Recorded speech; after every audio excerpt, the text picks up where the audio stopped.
we'd always be honest with each other? Abby, you don't like it when I'm honest. No, I don't like watching your father manipulate you. Okay, my father needs my support. How is that manipulation? Sonny told you that he never wanted you to be a part of his business. Now he's done a complete about-face, intentionally pulling you in. That is selfish beyond belief, okay, Michael. I heard you the first 20 times, Abby. I get it. That's just it. You don't. You're too close, Michael. All you see is an opening, a chance to prove yourself. Wasn't that so terrible, wanting my father to know I'm capable and responsible? It's terrible when your father's pulling you into something illegal, when you're putting your freedom at risk again. Look, if you think I'm going to abandon my father, you are wasting your breath. I didn't say abandon. Just don't become part of his world. You know, let's just table this whole thing, okay? See? Now you even sound like your dad. You don't get the answer you like, so you just want to ignore the whole thing. Michael, you've got to face the facts. Jax could be dead. And your father did everything but admit that he was responsible. Jax tried to kidnap my sister. All my dad did was try and stop him. That's it.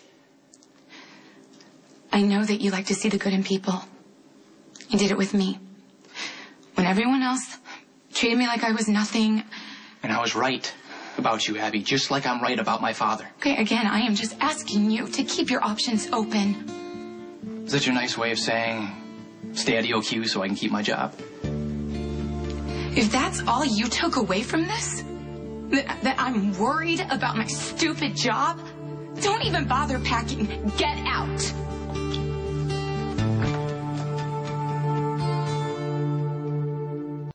See, this is what I'm talking about, Abby. You said it's okay to have a difference of opinion, but when I speak up, you get pissed off. I'm pissed because you think that I'm so shallow. That some job is more important to me than the rest of your life. Wait, look, I know it's not about the job to you. That was a cheap shot. Okay, I'm sorry. You think? Look, you've been incredible. This past year, I have no idea what I would have done without you. I feel the same way, you know that. You have saved my life so many times. So, can we backtrack here? Find a way to compromise? Well, for starters, you don't have to pack these bags every time we have an argument. Yeah, that's something I learned from my parents. Whenever they had an argument, my mom would go and move to another house. Look, I'm no expert, Michael. And this is my first attempt at a healthy relationship. I know one thing, we have to be truthful, or we'll lose each other for sure. I get it. We don't agree right now, but that doesn't change the way that I feel about you, or how important you are to me. See, this is good. Communication. We had a rough patch, and we worked through it, like two mature adults. Yeah, like when you said, don't bother packing, just get out. That was my mistake. I'll do better next time. You already planning our next argument? As long as we never go to bed angry.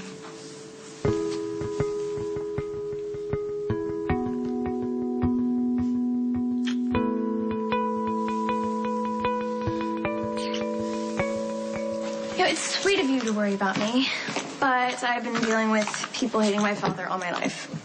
Not the way Michael has. You were raised by Alexis. You have no idea what really goes on. I think I can handle serving drinks at a card game. Why would you want to? You really have to ask that? To spend time with you.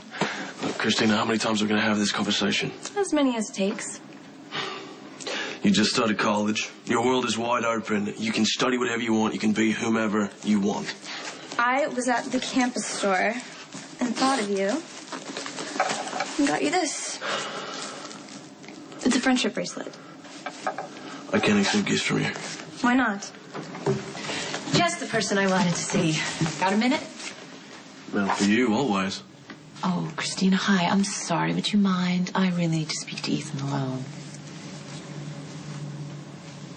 What do you care if I sign those divorce papers or not? No, I want to make sure you're okay before I leave town. All right. Your job in D.C. No, the position's been filled. What are you talking about? I thought it was a done deal. I had to make it down before the final interview. Because you've been here dealing with me in my crazy life. No, because I decided not to go. No, what are you talking about? This was your chance to get out of security, to be a science teacher, to put your degree to good use. Carly, plans change. No, they don't. You call them, you tell them that you're going to come down. I'm sure they want you more than they want the other person. There'll be other jobs, okay? I was glad to stay and help. Of course you were, because you're that kind of a person. I don't look at it as giving up anything, okay? I don't blame you or anyone. I made my own choice. Now you sound like Jason. Well, how is he doing? He made it through surgery. We're just waiting for him to wake up.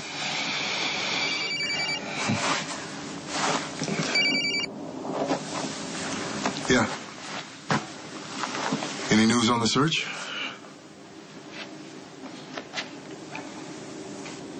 Thanks. You said you weren't ready to sign the papers. This might change your mind. Why did you go behind my back and agree to this? I'm not trying to undercut you, Robin. But the police came to me. I am the only one that is allowed to make decisions on behalf of the hospital. The police know that. They also know how close you are to the patient. Maybe too close for objectivity. If by they you mean my Uncle Mac, he wasn't allowed to make this kind of decision. Neither were you, for the record. You and Jason have a complicated history. That's all. But I am still the acting chief of staff. I don't appreciate being patted on the head and then you making decisions behind my back. Okay, and what about Sonny? I mean, Mac knows what happened in our living room. Why the hell would he let him run around this hospital with free reign? The order came down from the DA's office. They suspect Anthony is behind this whole prescription drug ring that's been happening at the hospital. I told you about the missing drugs. Yeah. They have no evidence to tie him to the stolen meds, so they're trying to get him on something else. And so why are we just hearing about this now? You've been busy with Jason.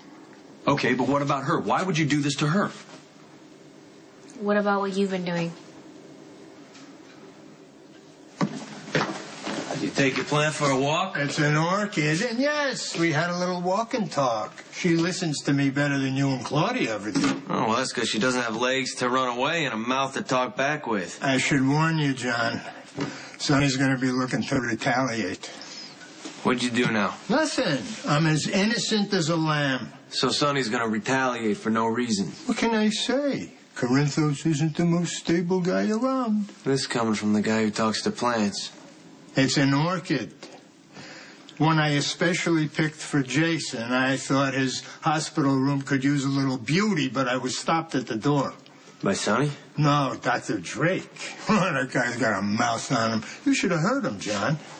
He thinks he's better than me just because he wears a white coat. Yeah, well, you keep talking to plants, you're going to be seeing a lot of white coats.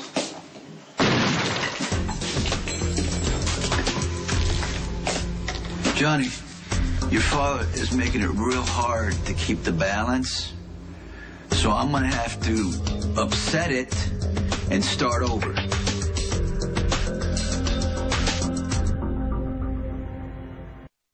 Excuse me, what I'm doing besides saving Jason's life and cleaning water bottles and doing nasal polyps? That's what I'm talking about. Sarcastic little digs just like that. I apologize, but I feel a little resentment because my skills have been wasted. I'm only trying to give every surgeon here an equal opportunity. Not every surgeon is created equal, and you can't change that by revising hospital policy. This is what I'm saying. I can't even count on my own husband to stick up for me. I am trying to support you. I am. Really? Really? You think that I don't know that everyone's talking about me behind my back, including you two, rolling your eyes every single time I implement a new chart? I mean, come on. You've done this job. You know how difficult it is. Tough decisions have to be made every day. Right. So why are you talking about me behind my back? Why can't you just offer to help me? I thought I was helping you by heading up the missing drugs investigation. Okay, fine. But you could have told me that there was a complete stranger in this room instead of Jason, so I didn't have to run around the entire hospital trying to figure out what the hell happened. I mean, I don't have time to waste like Robin, that. you're doing it again. Doing what? If you would just bring it down a notch, we could all cooperate better. Really? You'd be less critical? You're my wife. You think it's easy to hear everybody talking behind your back? Have you told them to stop?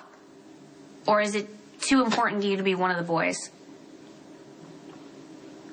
All right, why don't we grab that coffee tomorrow?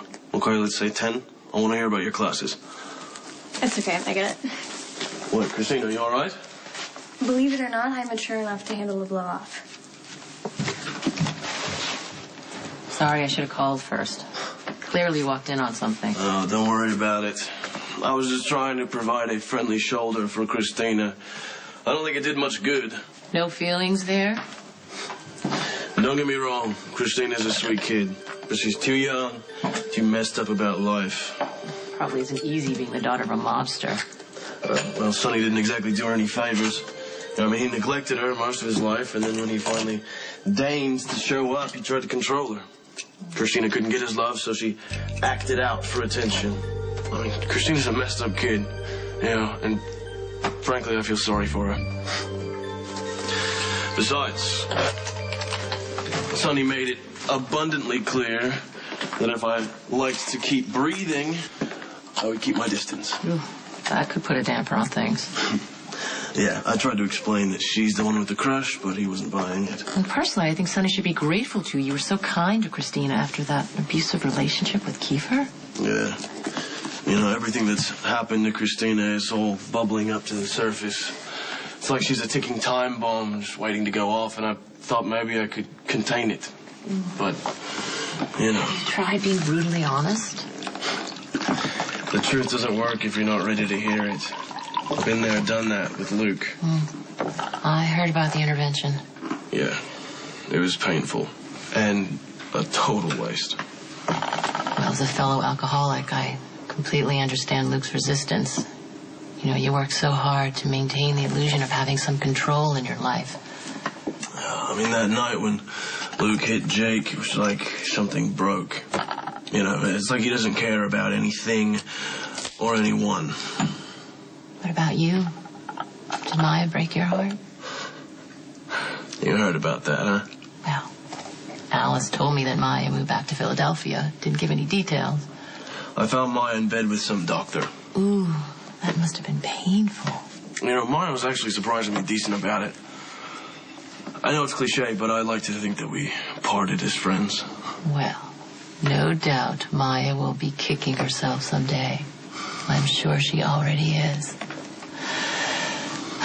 Finding love is all about luck and timing, isn't it?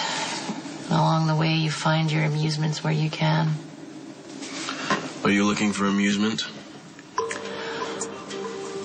Well, it's not to say there aren't always lots of willing partners. They're usually just a little too complicated for my taste. Nothing complicated about me. I can promise you that.